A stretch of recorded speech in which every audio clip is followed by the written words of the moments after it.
अशोक के अभिलेख इतिहास के महत्वपूर्ण स्रोत हैं। इससे पहले भी कई अभिलेख हमें प्राप्त हुए हैं। हड़प्पा के मोहरों पर छपे अभिलेख भी महत्वपूर्ण है, जो भारत में प्राचीनतम अभिलेख हैं। इसके बाद चंद्रगुप्त मौर्य कालीन कई अभिलेख प्राप्त हुए हैं, लेकिन 5वीं शताब्दी ईसा पूर्व जो प्राप्त हुए हैं पिपहरवा कलश अभिलेख, जो बुद्ध के अस्थि कलश पे छपे हुए हैं। इसके बाद महास्थान अभिलेख जो है बागौर बांग्लादेश में प्राप्त हुए हैं। यह अभिलेख चंद्रगुप्त मौर्य कालीन है। इसमें एक पट्ट पे, ताम्र पट्ट पे यह स्पष्ट रूप से इस पर अकाल और तमाम तरह के अन्न भंडार बनाने और काकिनी मुद्रा के बारे में इस पर लिखा हुआ है। और तीसरा है सहगौरा अभिलेख। यह भी अकाल या कौशाम्बी से प्राप्त हुआ है। इसमें भी अकाल और उससे अन्न भंडार आदि बनाने के संबंध में लिखा हुआ है। इस प्रकार हम कहें तो सबसे प्राचीनतम अभिलेख हड़प्पा के हुए, दूसरा उससे भी उसके बाद जो है वो पिपहरवा के अभिलेख हैं, फिर महास्थान के अभिलेख हैं और फिर सहगौरा के अभिलेख हैं। इस चारों के अलावा हम अब अशोक के अभिलेखों के बारे में बात करेंगे। अशोक के अभिलेख कई 4 भाषाओं में लिखे गए हैं। इसमें ब्राह्मी लिपि में लिखा गया है, प्राकृत भाषा है, इसके अलावा अरमाइक, खरोष्ठी ये भाषाओं में लिखा गया है। इस तरह से ये 4 भाषाओं में लिखा गया अभिलेख है। अशोक ने अपने बौद्ध धर्म संबंधित और अपने विशेष धर्म संबंधित नीतियों के बारे में इन्होंने जो अपने विचार रखे थे, उसने इसे अपने पाषाण खंडों पर प्रचारित प्रसारित किया। सबसे पहले अशोक उपासक बना, फिर बौद्ध धर्मावलंबी बना। इसके दरमियान उसने बौद्ध धर्म के प्रचार के लिए कई ऐसे कार्यक्रम किए और इस कारण से वह बौद्ध धर्म संबंधित बहुत से अभिलेख विभिन्न जगहों पर खुदवाए। इसके बाद जब उन्होंने धम्म की घोषणा की और धम्म संबंधित जब उन्होंने विचार जो उच्च नैतिक आदर्शों वाला संहिता थी उसको उन्होंने प्रचारित प्रसारित करवाया। लेकिन अशोक कालीन या कहें तो मौर्य कालीन जितने भी वस्तुएं प्राप्त हो रही हैं उसमें हम खास तरह की चमक पाते हैं। यह वज्रलेप कहलाता है, जिसकी चमक आज भी बरकरार है। ये वज्रलेप इन तमाम पाषाण खंडों पर लगाया जाता था या इसको बनाया जाता था। उसके बाद इस पर अपने विचार अशोक खुदवाता था। वैसे भी अशोक ने अपने धर्म संबंधित विचारों को जो प्रचारित प्रसारित किया उसे हम गैर धार्मिक अभिलेख कहते हैं, और जो बौद्ध धर्म संबंधित विचार उन्होंने प्रसारित किया उसे हम धार्मिक अभिलेख कहते हैं। कुल मिलाकर इन्होंने 50 के लगभग इन्होंने अभिलेख खुदवाए, जिसमें से 23 धर्म संबंधित गैर धार्मिक अभिलेख थे और 27 धार्मिक यानी कि बौद्ध धर्म संबंधित अभिलेख थे। इस 23 जो धर्म संबंधित जो इनके विचार थे उसको इन्होंने पाषाण खंडों पर, स्तंभों पर और विभिन्न जगहों पर छोटे छोटे पत्थरों पर इन्होंने लिखवाए। वैसे अब अशोक ने विशेष प्रकार के चुनार से लाल बलुआ पत्थर के एकास्म पत्थरों को विशेष वज्रलेप से तैयार करवाकर उस पर अपने विचार लिखवाए। प्राप्त हुए कुल 6 स्तंभों को हम विभिन्न जगहों पर पाते हैं, लेकिन जो हमारे बौद्ध सूत्र हैं या जो बौद्ध ग्रंथ हैं उससे 20 स्तंभों के बारे में जानकारी मिलती है, लेकिन अभी तक हमें केवल 6 ही प्राप्त हुए हैं, जो विभिन्न 6 स्थलों पर प्राप्त हुए हैं।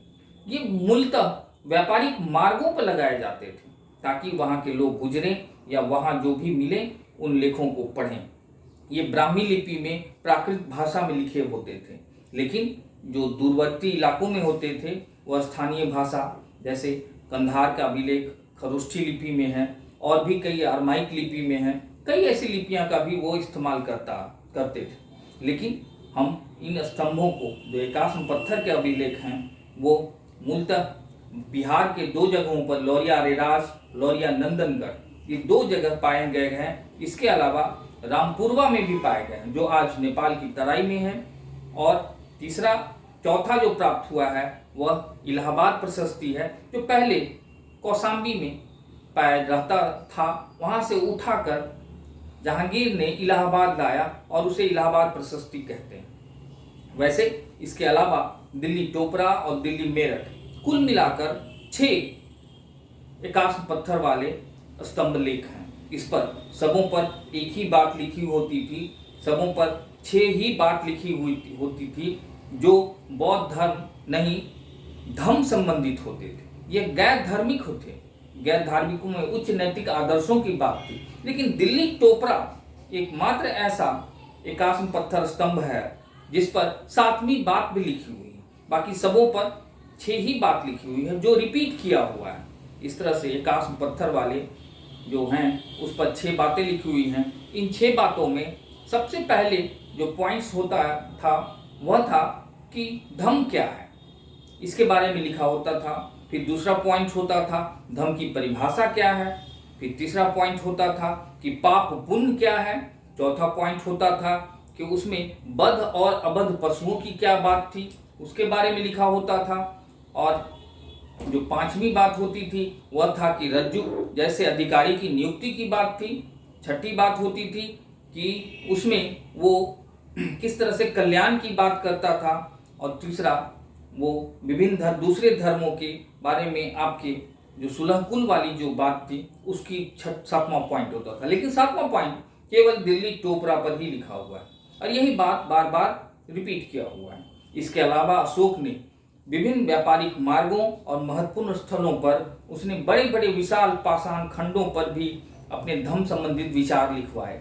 ऐसे कई पाषाण खंड प्राप्त हुए हैं। इसमें से 8 महत्वपूर्ण पाषाण खंड आज हमें ऐतिहासिक स्रोत के रूप में प्राप्त हुए हैं। इसमें कालपी, बंसेरा, शहबाजगढ़ी, गिरनार, सुरपारक, येरागुड़ी, धौली और जौगढ़। इन 8 जगहों पर विशाल पाषाण खंडों को सपाट कर चिकना कर उसे वज्रलेप से चिकना किया जाता था।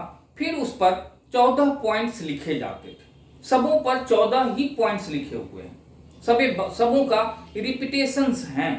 इन 14 पॉइंट्सों को हम कालपी में देख सकते हैं, मनसेरा में देख सकते हैं, शहबाजगढ़ी, गिरनार, सुरपारक, येरागुड़ी, धौली और जौगढ़। इन सबों पर यही 14 बातें हैं, जिसमें से पहली जो बात होती थी वह था अहिंसा के बारे में था। अहिंसा के बारे में उसका पहला पॉइंट था और जिसमें 2 मोर और 1 हिरन के वध करने की बात थी और विशाल भोज या उसके आयोजन के प्रतिबंधित करने की बात थी।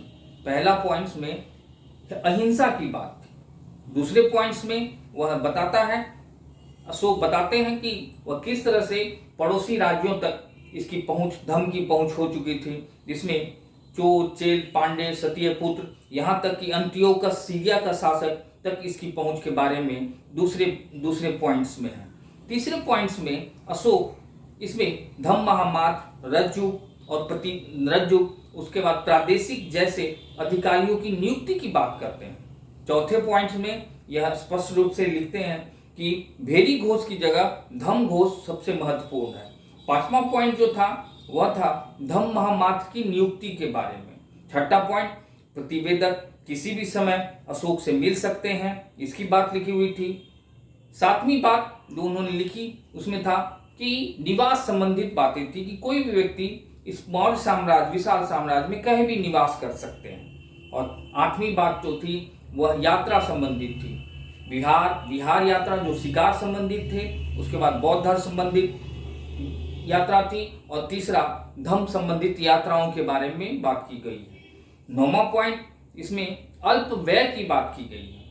आदमी को नैतिक रूप से मजबूत होना चाहिए, व्यय कम करना चाहिए, इसका 9वां पॉइंट है। 10वां पॉइंट लिखा हुआ है कि किस तरह से अस्थायी यश धम्म के अपनाने से ही प्राप्त हो सकता है।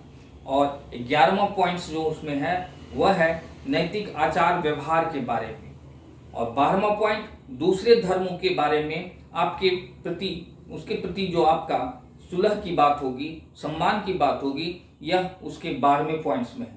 लेकिन इस पूरे में 13वें नंबर का जो पॉइंट्स है, जो अभिलेख है, वह सबसे महत्वपूर्ण है, जिसमें कलिंग युद्ध के बारे में वर्णन है। 13वें में कलिंग युद्ध के बारे में वर्णन है और इसी में आटविकों को चेतावनी के बारे में वर्णन है। इस तरह से इसमें 13वां अभिलेख इस अशोक के तमाम चीजों में सबसे महत्वपूर्ण है और 14वां में स्पष्ट रूप से अपने विचारों में विविधता और इसके रूप कल्याणकारी स्वरूप आदि तमाम बातों का यह वर्णन अशोक इन अपने 14 पॉइंट्स में बृहद शिलालेखों में करते हैं। इसके अलावा अशोक ने जब कलिंग युद्ध की जीत के बाद वहां जब अपने साम्राज्य में उन्होंने अप्रत्यक्ष उसको मिलाने के बाद जो वहाँ के प्रजा में जो असंतोष या जो विरोध की बात थी उसके लिए वह सबसे पहले धौली और जौगढ़ इन दो जगहों पर उन्होंने पाषाण खंड पर स्पष्ट रूप से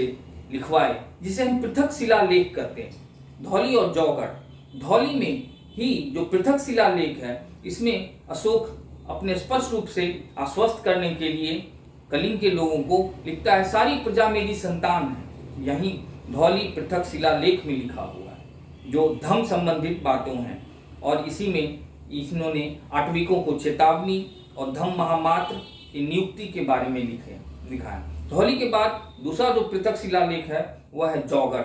जौगढ़ में भी इन्होंने ऐसी ही बातें लिखी हैं कि किस तरह से रजयोग, धम्म महामात्र और इसके साथ साथ अंत्य महामात्र जैसे नए अधिकारी की नियुक्ति के बारे में लिखा है। इसके बाद इसमें स्पष्ट रूप से अधिकारियों को 5 साल पर विभिन्न क्षेत्रों का दौरा करना है और कल्याणकारी कार्यों को निपटाना है। इन सब बातों को जौगढ़ में अभिलेखों में पृथक शिलालेख में लिखा हुआ है। इस तरह से अशोक के गैर धार्मिक धर्म संबंधित जो अभिलेख हैं वो स्पष्ट रूप से बहुत ही विशाल सोच को दर्शाते हैं। लेकिन धर्म के अपनाने से पहले अशोक बौद्ध धर्मावलंबी थे। उन्होंने बौद्ध धर्म के प्रचार प्रसार के लिए भी कई कार्यक्रम किए। इसमें भी उन्होंने कई स्तंभ, कई उसमें पाषाण खंडों पर बौद्ध धर्म संबंधित बातें लिखी, जिसमें से कुल 18 उनके लघु शिलालेख हैं, जिसमें से कुछ महत्वपूर्ण हैं, जिसमें मास्की लघु शिलालेख जिसमें यह देव नाम प्रियदर्शी अशोक के बारे में लिखा हुआ है। उसके बाद ब्रह्मगिरी शिलालेख जो हैं वह इसमें अशोक के विभिन्न पदनाम और धर्म संबंधित उसके बौद्ध धर्म संबंधित अपनाने, उपासक होने और इससे विस्तार से इसके अपनाने के बारे में लिखा हुआ है।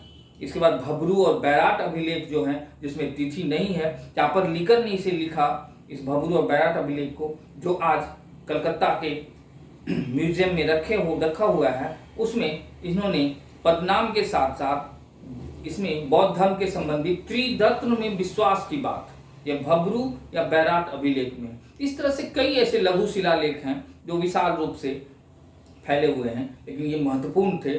इसके अलावा इन्होंने विभिन्न गुफाओं का निर्माण करवाया जो आटविकों जो बौद्ध धर्मावलंबियों के साथ साथ आजीवक संप्रदाय को भी डोनेट किया।